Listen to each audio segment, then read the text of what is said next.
My name is Daniel Ruiz. I've been here in Mexico for about 17 years. I was, as a baby, taken to the United States.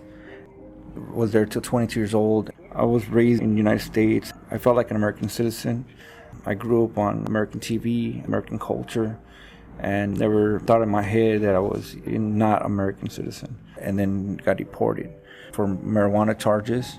I was okay with my deportation. I knew that I'd broken the law, and now I'm here in Mexico. When I got here, I had to learn the culture. I had to learn basically everything about Mexico, and it was pretty difficult. It took me a while to adapt. I can't say that I fully adapted.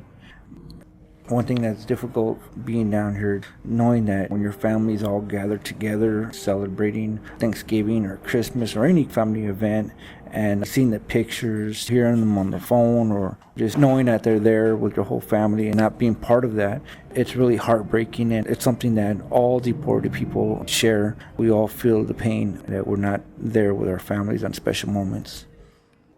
When I got here in Mexico, I knew that if I went back, what chances were they for me to stay there without getting deported again?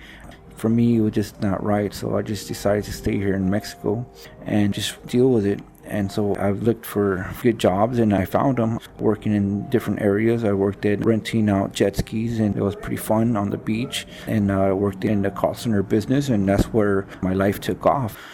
Right away, I learned how to move up the chain in management, and later on down the road, met a friend, and we started our own business, and I became the vice president of a company. We hired a lot of people that were deported. I got to meet them, I got to understand their stories, and later on down the road, I wanted to do more for them. I could help in their job, but I can really help them in their personal life.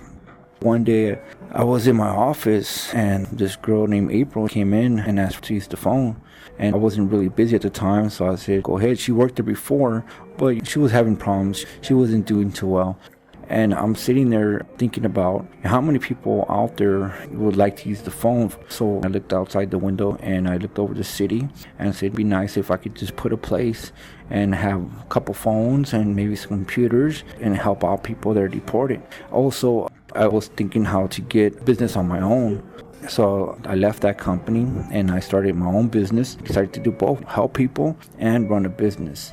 So I started this business. The company is called Kingpin, and we do promotional items for businesses. We sell promotional pins, keychains, t-shirts all through the United States, and we teach people sales. So the people that we hire are people that never had experience on the phone, and we teach them sales. We teach them customer service. We have a good training program where we can get anybody off the streets.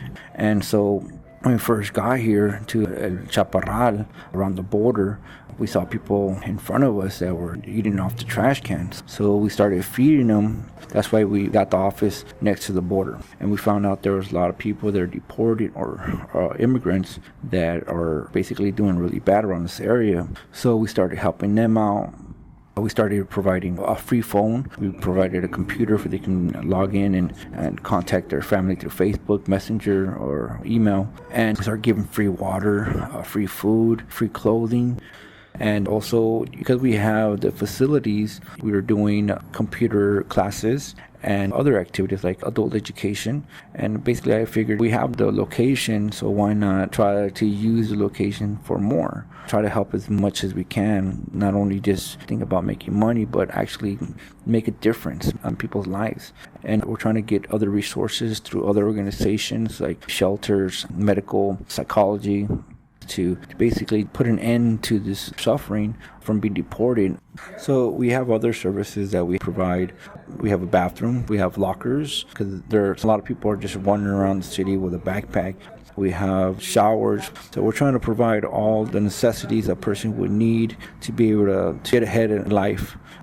I've been investing into this nonprofit organization through the business, and we don't really have other resources. So I've been pretty much doing this on my own, and my thinking is just build it, work it, and then have people just come in once it's built. What we want to do is just put a lot of work into it, a lot of love, a lot of heart into it, and then let it flourish. So we have other people that are going to be coming in to the organization. We have Pastor Guillermo. He has a lot of churches that come down here and help out. And little by little, we're growing. We're trying to create a voice also for deported people. We're trying to organize social events where deported people can come together and just create a unity in the voice in society, that we're not criminals, because here in Mexico there's a lot of racism, and if you're deported, they think you're a criminal.